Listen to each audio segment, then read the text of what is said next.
Durgapur barrage একটাতে জল ছেড়েছে। এবার আমার ভিডিওটা একটু পজ হয়ে গেছিল। দেখছো অল্প অল্প অল্প করে সব আসছে, অল্প করে। যদি পুরোটা সবগুলোতে যদি ছেড়ে দেয় তাহলে তো বন্যা। হ্যাঁ, কি সুন্দর ওয়েদার, গাটা শিন শিন শিন শিন করছে। ওই দিকটা তো দেখাতে পাচ্ছি না, ওই দিকটা জলে ভরা, টল টল করছে জল। হ্যাঁ হ্যাঁ, ওই দিকটা তো জল বেশি, কিন্তু এই দিকটাতে এখনো জল তো ছাড়েনি না। জল ছাড়লে, সব গেটগুলো বন্ধ হয়ে আছে। হ্যাঁ, অল্প অল্প অল্প করে ছাড়ছে। আমি তো ব্যাক সাইডে বসে আছি, যার জন্য দেখতে পাচ্ছি না।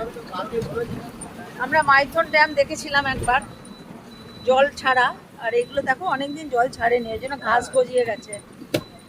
চলো, তোমাদের সাথে শেয়ার করে নিলাম। এখন পাশে